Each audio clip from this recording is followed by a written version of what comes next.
Hello guys, may bago tayong recipe ngayon na iluluto. Ito ay yung bangus na may alamang. Ayan. Minarinate ko muna itong bangus. Nilagyan ko siya ng asin at saka pepper at saka yung flour. I-preprito po muna natin itong bangus. Ayan guys, preprito na natin yung bangus. Ang paglalagay po kasi ng flour sa bangus ay upang ito pag iprito ay hindi siya magtalsik-talsik. Alam niyo naman yung bangus kapag prito yan, tumalsik-talsik siya.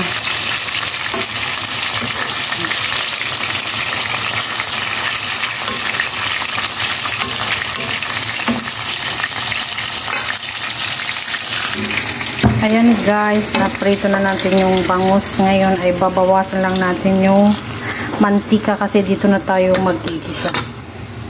Lagay muna natin yung luya.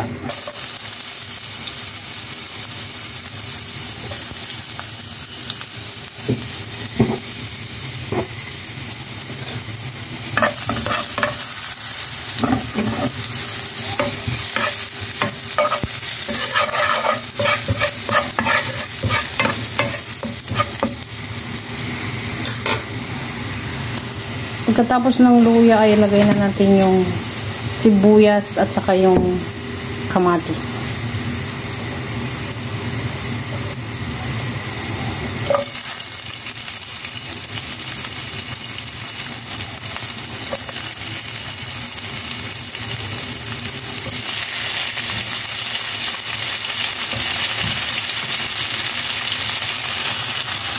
Ngayon maglagay na tayo ng alamang. Ito guys, nilagay na natin ng alamang. Yung nilagay ko ay yung bagnet alamang guys.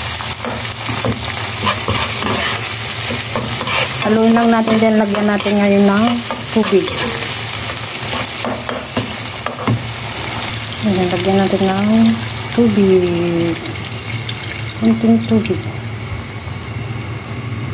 Lagyan natin ngayon ng pepper at saka yung all-purpose seasoning powder para sa lasa, pampalasa yun.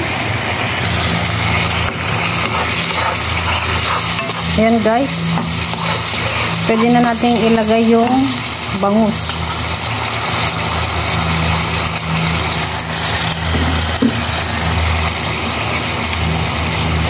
Lagyan sana natin siya ng sitaw kasi wala tayong sitaw guys, kaya lalagyan na lang natin ng mahabang sili at saka yung labuyo para naman magkulay-kulay yung ating bagoong bangus na may bagoong. Baliktarin din natin mamaya pag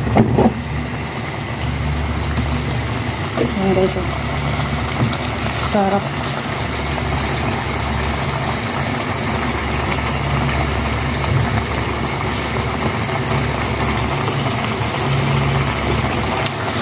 Ngayon guys, baliktarin natin yung bangus para naman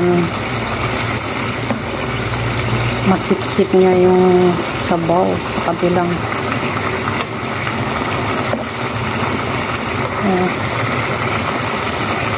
Hindi na natin siya lalagyan ng asin.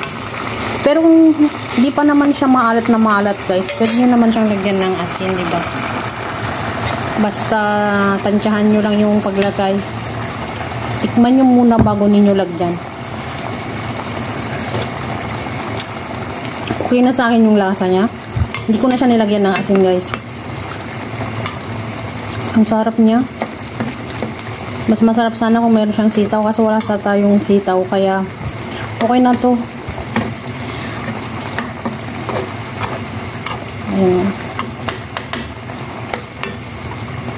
So ready to eat na mga tsakadora ang ating bangus na may bagoong alamang. Luto na mga tsakadora. Thank you for always watching my video. Namin po itong magluto guys. Kaya ito na naman yung ating new recipe for today's video. Ayan, magluto na rin tayo guys. Ayun. Lagyan nyo lang siya ng gulay. Wala kasing gulay ngayon, so yan lang yung nilagay ko. Bye mga tsakadura!